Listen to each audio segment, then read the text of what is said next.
こんにちは、まきです。今回は初めて自宅から撮影してるんですけれども、2月に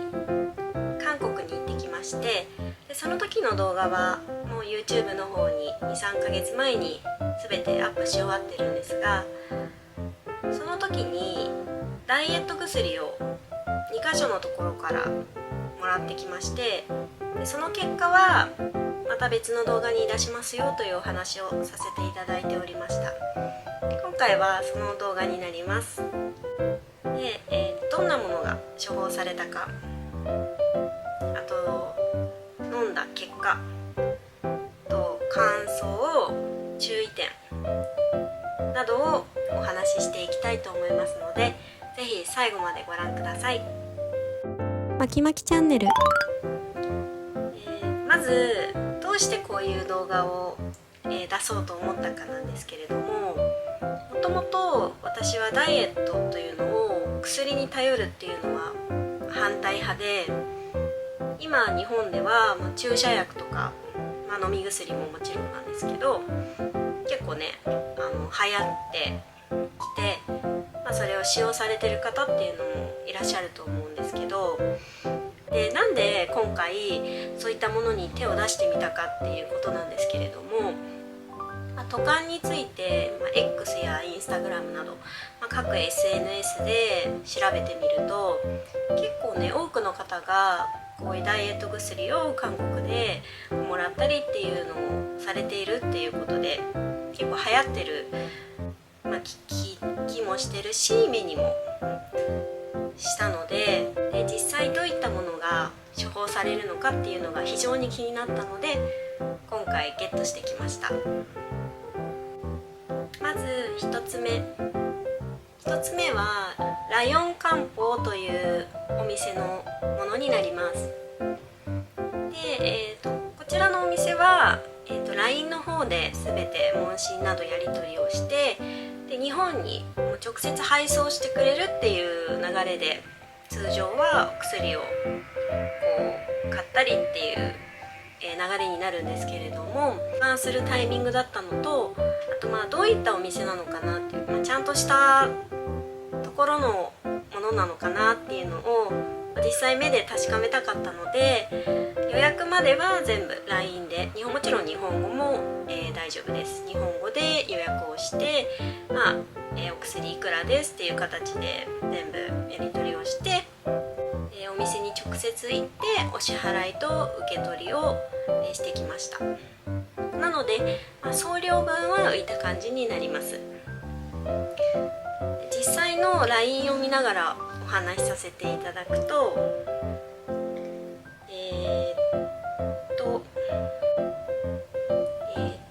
まず、お薬の種類なんですけど、ペペ錠っていう錠剤がペペファンっていう球状、丸剤ですね。丸い粒がこういっぱい入ってるような粒状のやつの、2タイプがあって、食欲抑制を中心としたダイエット漢方薬ですと。で、体脂肪分解の助け、代謝アップ、食事を減らしても疲れにくいよう気血を補うなどの役割がありますと。で、ペペ錠は123の3段階、ペペファンには123プラス45の6段階に分かれていて、で、どの段階を処方するかは文面でのカウンセリングを通して院長先生が直接処方させていただいておりますということですね。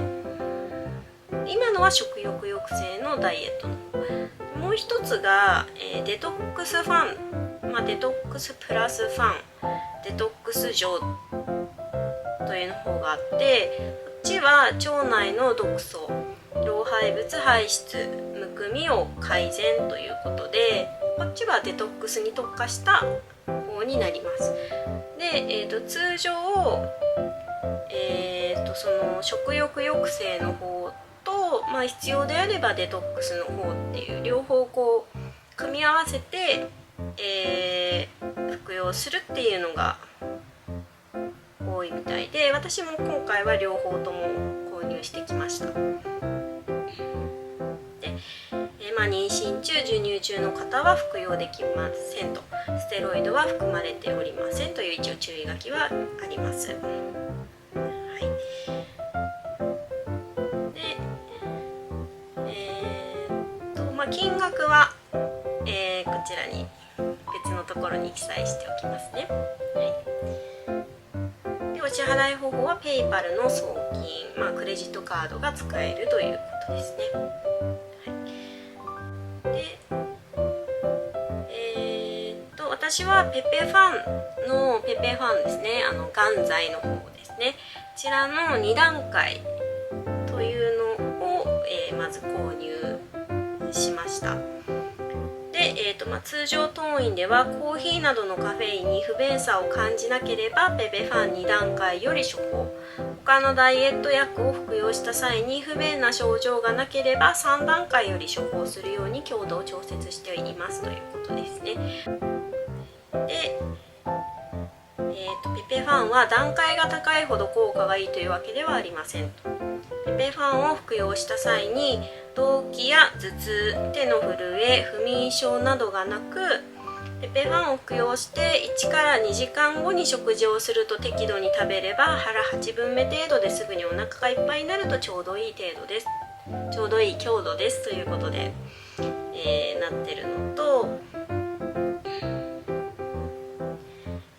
ペペファン服用時に胸焼け、吐き気、胃痛が起こるのはもともと胃炎のある方が空腹時に薬が入るため胃酸、消化液が分泌され胃壁の炎症を刺激して起こりますということですね。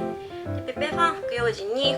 胸焼け、ふらつきなどの症状があれば薬を飲む前後に牛乳や豆乳を2分の1杯程度摂取すると症状が出にくくなりますということで注意書きも、記載しています。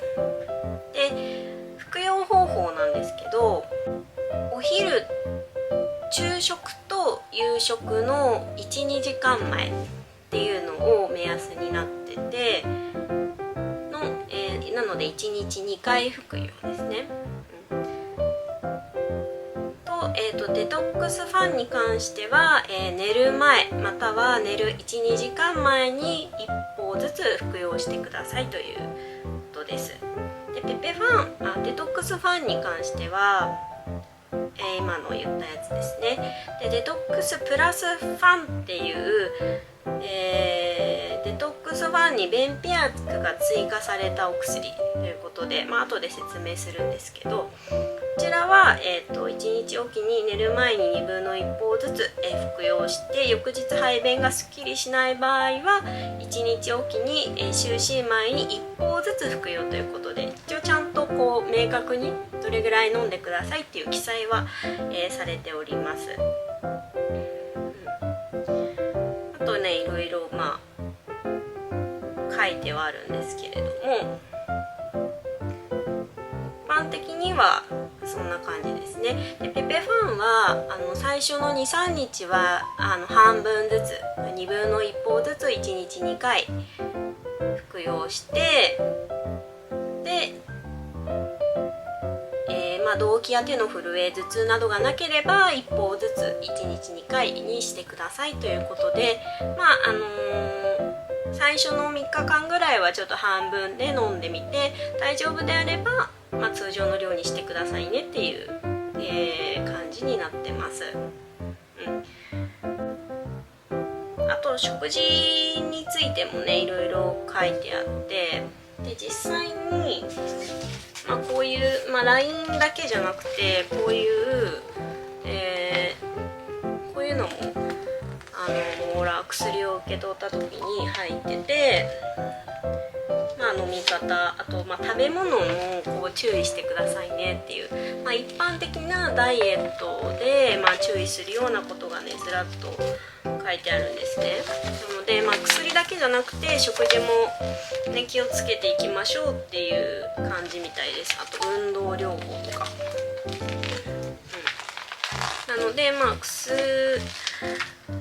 食事も気をつけた上で体重を減らしていくっていう感じですね。糖質制限とか書いてあります。で、私は今回、あえて食べ物は今まで通りのもので食べてました。特に気をつけるとかはなく、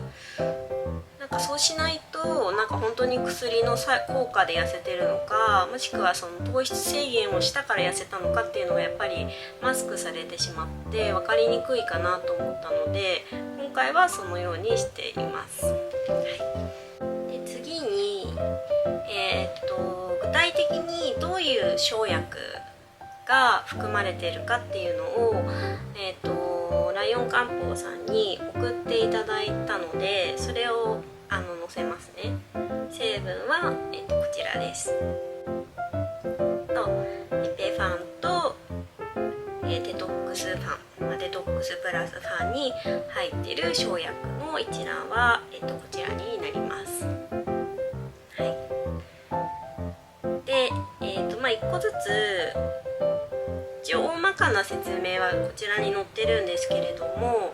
ちょっとプラスで説明させていただくと、まずペペファンに入ってる一番上の翼異人。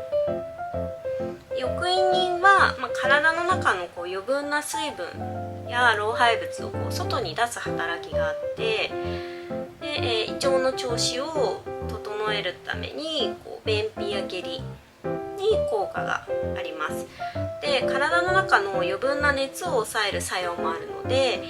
肌荒れとかシミにも、使われたりします。結構皮膚科さんとかでもらったことある人もいるんじゃないかなと思うんですけれども、翼異人は、そういった作用があります。次に2段目の魔王は発汗作用があって、で、魔王の有効成分にはエフェドリンっていう、ものがあるんですけど、エフェドリンはアドレナリン、よく聞いたことある方もいらっしゃると思うんですけど、アドレナリンと同じで交感神経を興奮させる作用があるので、発熱、頭痛、あと鼻鳴、鼻詰まり、あと咳、喘息、あと浮腫、あと、尿量が減少している方だったり、あと麻痺とかしびれとか、そういった、症状にも使われます。で、先ほどちょっと説明したんですけど、ライオン漢方の副作用で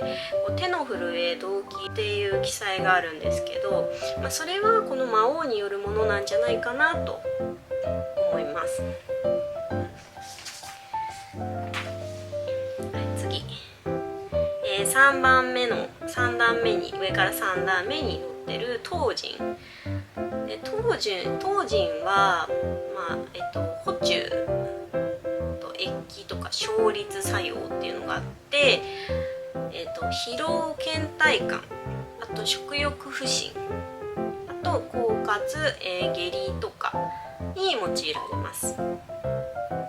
で、その下の滋養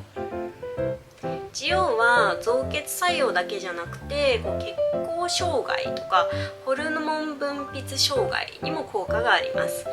あと補欠とか競争の薬として、貧血だったり、虚弱体質の改善に使ったりとか、あと体力がない方、血がドロドロしていて内出血しやすい方とかにも使われます。で、滋養の有効成分には、血糖硬化作用のあることが報告されているようで、あと利尿などの作用も認められているようです。一番下の総白皮っていうのは、利尿だったり、寒下、あと虚痰、あと鎮害、咳を抑えたりとか鎮静とかにも処方されるようです。はい、次ですね。デトックスファンの方の、成分の説明していくと、一番上にある陶器ですね。当帰は補欠、あと滋養強壮、鎮痛鎮静薬、また貧血、冷え症、月経不順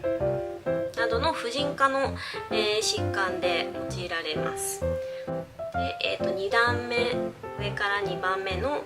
麦門堂。麦門堂は、結構風邪とかで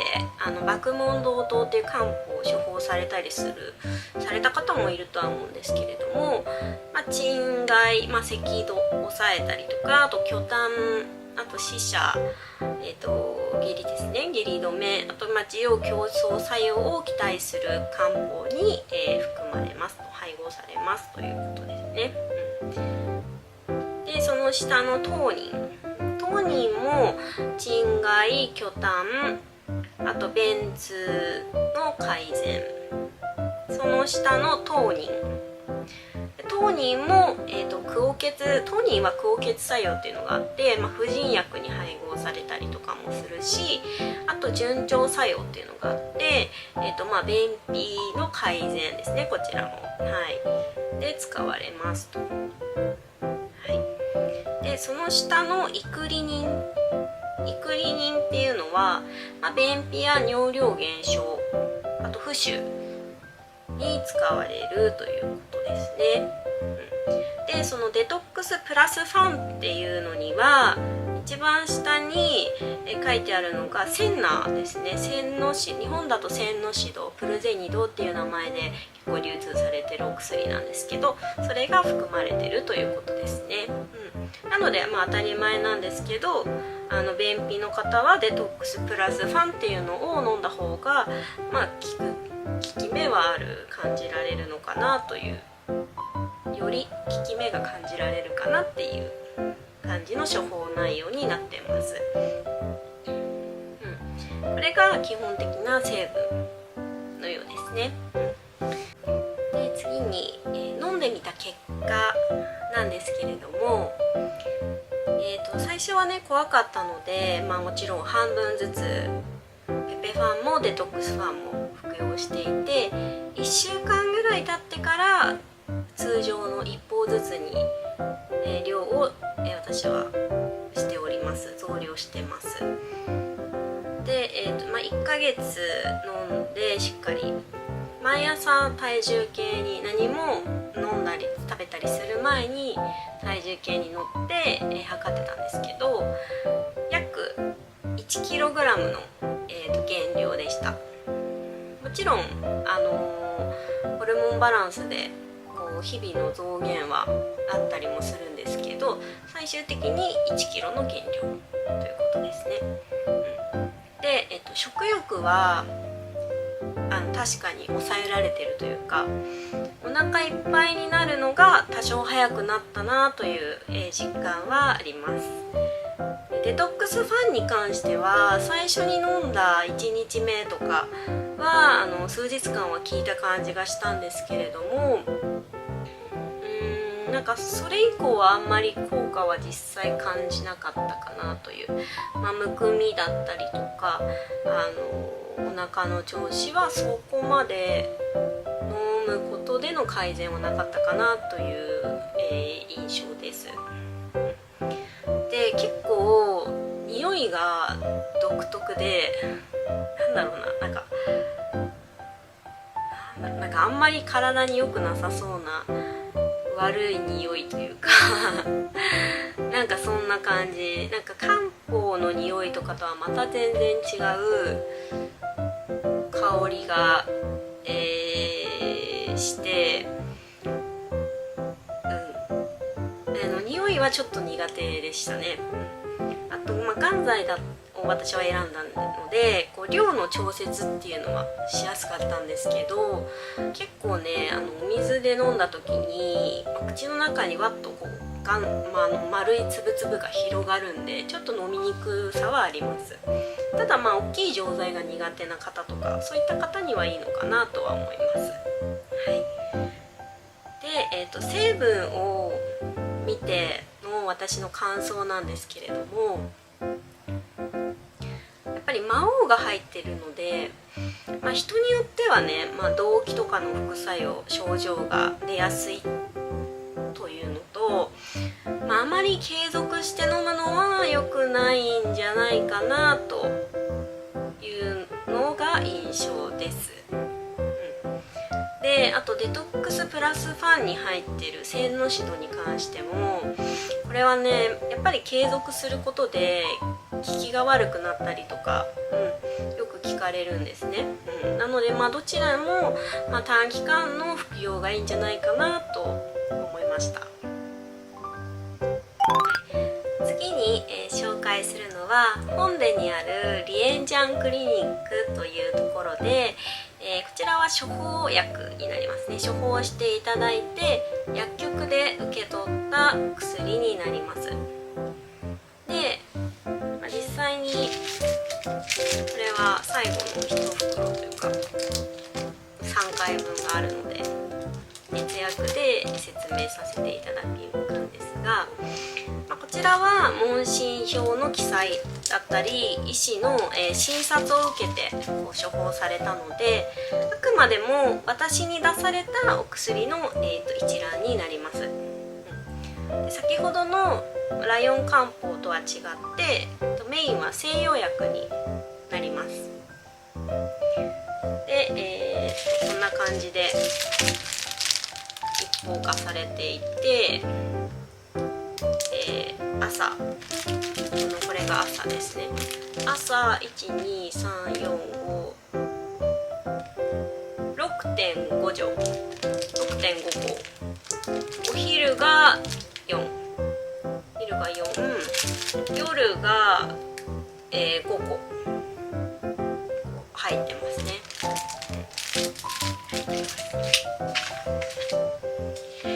で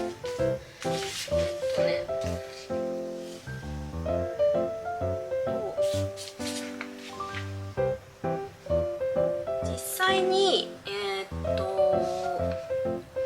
処方箋をもらうので、そこに何がいつ入ってます、何錠入ってますとかっていうのが書かれてるんですね。なので私のおすすめはその処方箋を受け取ったら薬局にこれ出しちゃうともうその処方箋返ってこないので、処方箋を写真にカメラにって撮っといて、それを後で翻訳してどういうものが入ってるかっていうのを照らし合わせた方がいいと思います。私も実際、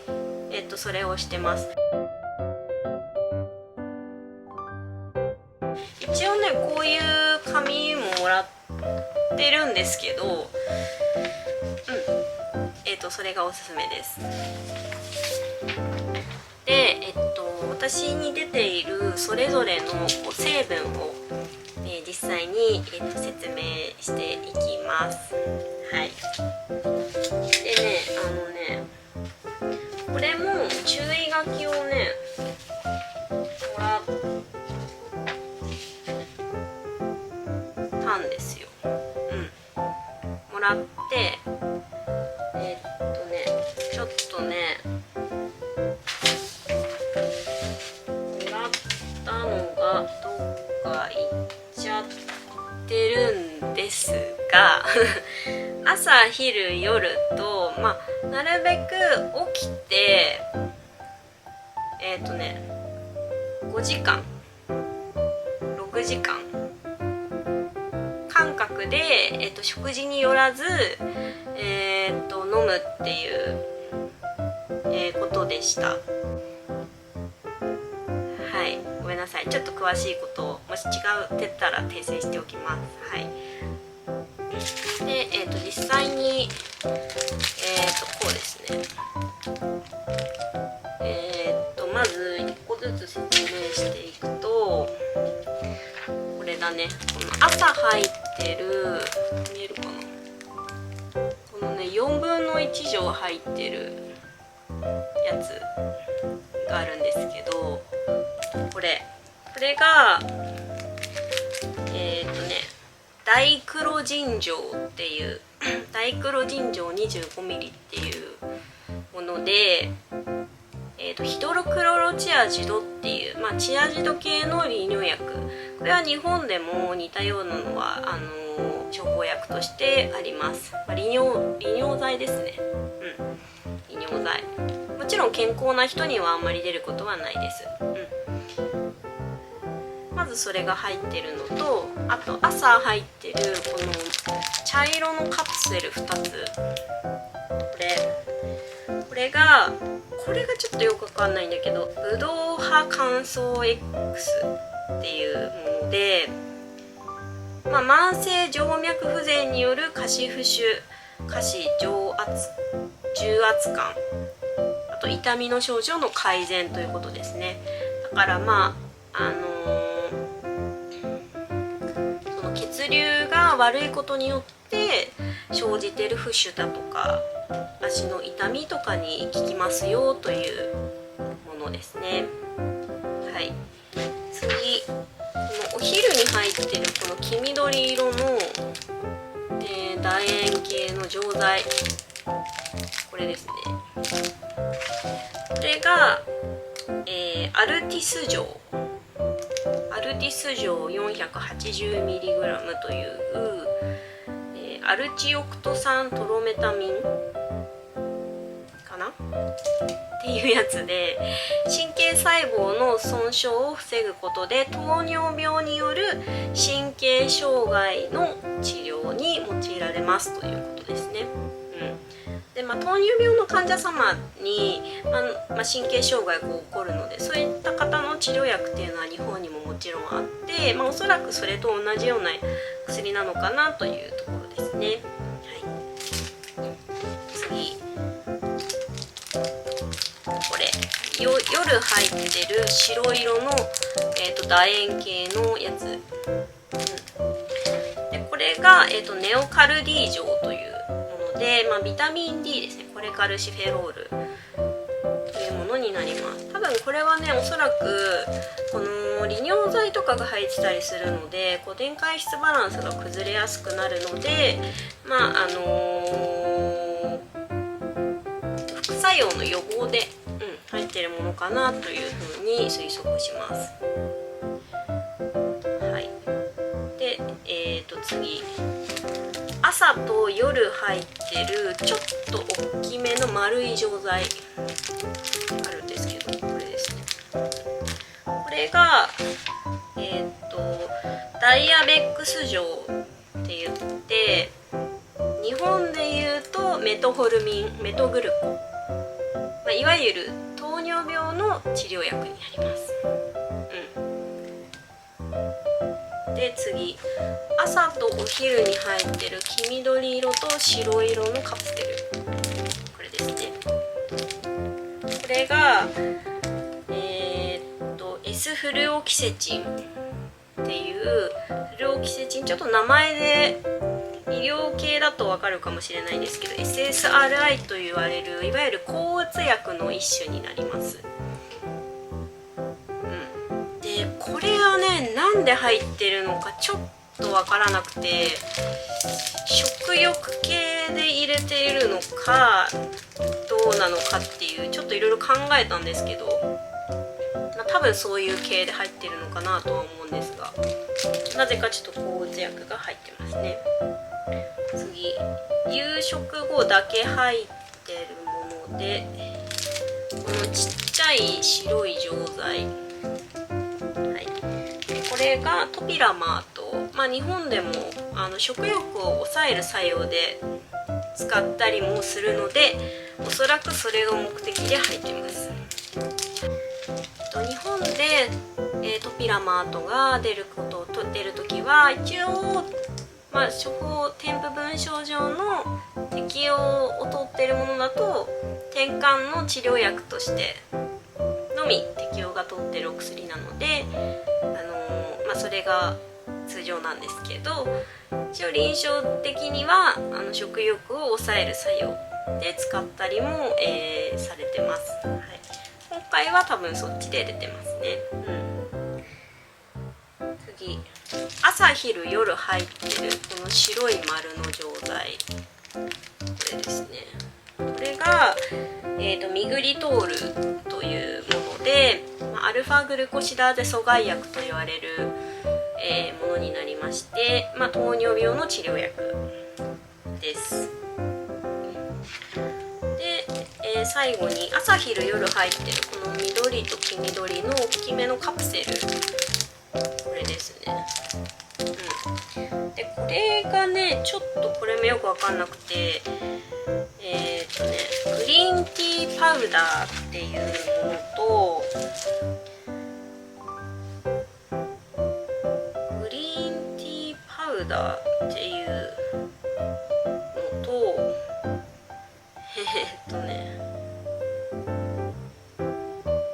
これが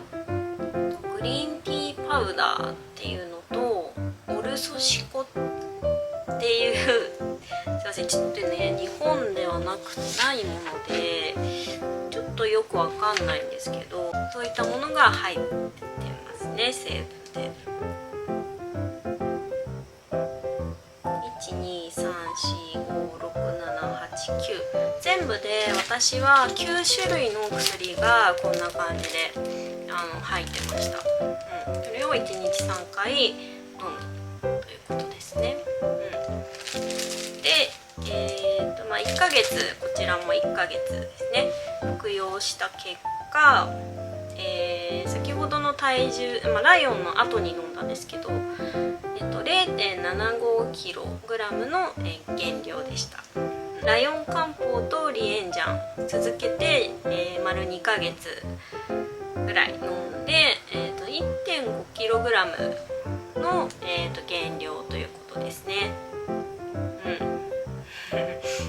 で正直 1,2kg の増減って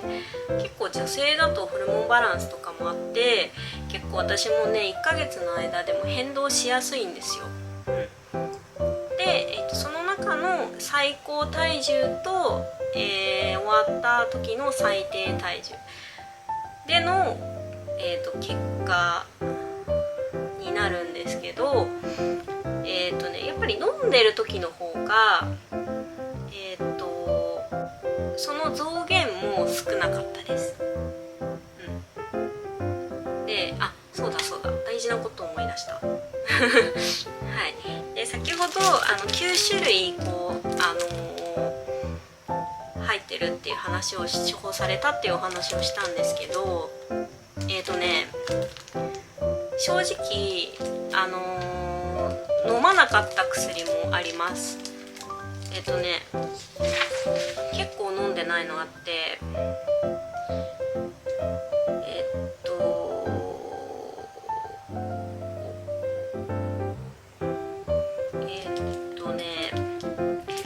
まずメトホルミン、朝と夜入ってるこの丸い錠剤のメトホルミンと、あと朝昼夜入ってる、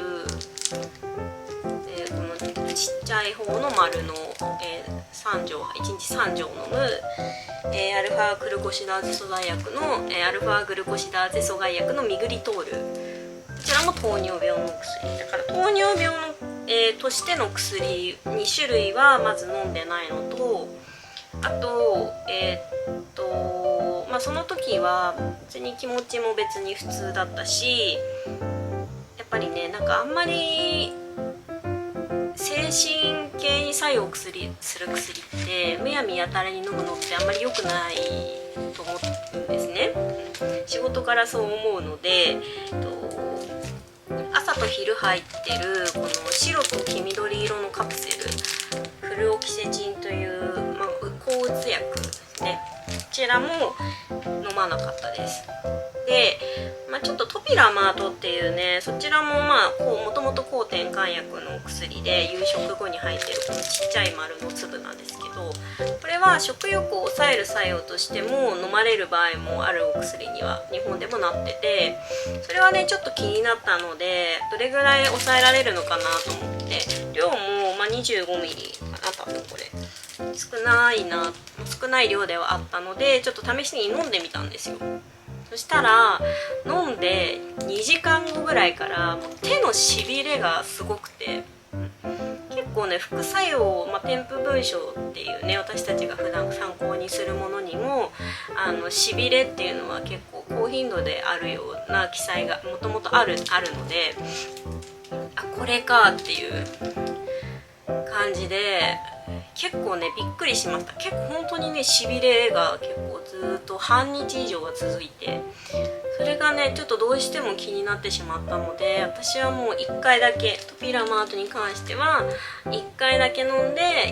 やめました。特に1回だけ飲んだだけだっ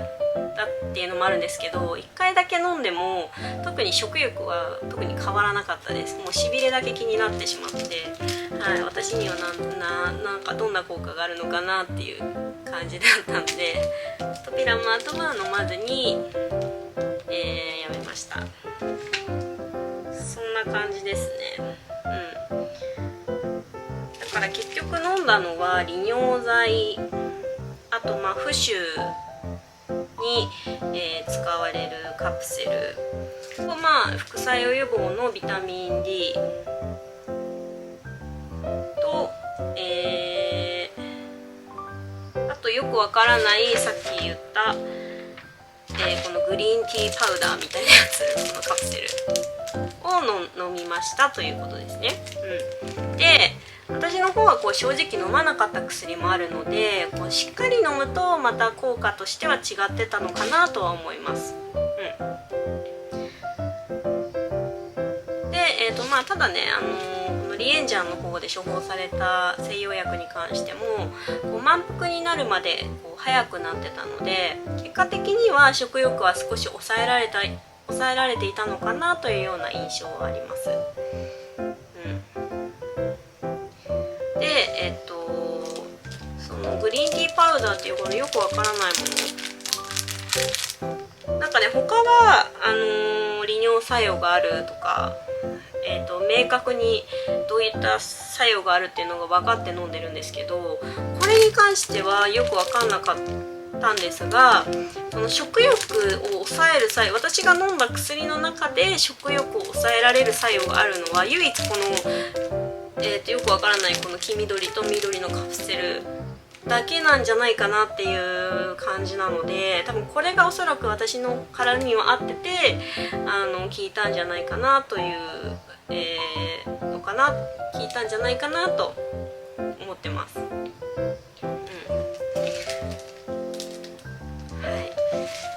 で西洋薬に関しては、最近もねもともと糖尿病の方に処方される薬をダイエット目的で使われたりっていうのが注目されてるとは思うんですけど、私はねあんまりおすすめしません。もちろんね使うのは個人の自由だし、それでも痩せたいっていう方は全然使っていただいてもいいとは思うんですけど、少なからずリスクが伴っているのを分かった上で使うようにしていただきたいなと思っています。で、このリエンジャンの方の西洋薬に関して、私の感想はやっぱりね糖尿病薬とかが入ってるんだなっていうのを実感しましたね。そういう説明は特になくて、こういうね食欲を抑えたりする作用のあるものを出しますよっていう説明だったんですけど、蓋を開けて成分とかをよくよく見ていくと糖尿病の薬もじゃんじゃん入ってるし、あとはね精神系に関与するお薬も入ってるし、結構ね知っちゃうとこれは飲みたくないなっていう薬が結構入ってたんですよ。多分日本だと説明があったりとかバンバン何の説明もなしで入ってたので、それはやっぱりねちょっと怖いかなと思います。知っちゃうとね飲みたくないなって私は思ったので、そういった薬も韓国では普通に処方されるよっていうのが今回途観で分かりました。もちろんねその診察とかも日本語でこうやってくださる日本語の通訳の方もいらっしゃって分からないこと不明点などはこう聞ける状況にはあるので、実際にこうねこの動画を見てちょっと興味あるなとか自分も出してもらいたいなって思う方がいたら、実際にねそういう分からないこととかは全然聞けるような、クリニックではあったので、直接ね先生の方に聞いていただくのがいいかなと思いますし、もしね糖尿病の薬とかそういったものは避けて、で他でその効果があるものを出してほしいっていうことであれば、そういったのもこうお願いしたら多分わからないですけどそういったものは除いて処方してくれるんじゃないかなと思うので、それでちょっと相談していってみていただきたいなと思います。今回の動画いかがでしたでしょうか。今までね旅行の Vlog っていうことで何カ国か上げさせていただいてるんですけれども、普段は薬剤師として調剤薬局で働いてる時間もあるので、今回はねそれを両方とも活かせる、いいお話ができるかなと思ってこういった動画を撮らせていただきました。もしこの動画を見てわからなかったこととかと相談してみたいことなどがあればコメント欄で、記載いただければと思います。これからもいろいろなところに旅をして、皆様に情報をお届けしていきたいなと思いますので、これからも応援よろしくお願いします。それではまた次の動画でお会いしましょう。バイバーイ。今回もご視聴いただきありがとうございました。この動画が面白かったら高評価、チャンネル登録をよろしくお願いします。また X、Instagram もやってるのでぜひチェックお願いします。それではまた次の動画でお会いしましょう。バイバーイ。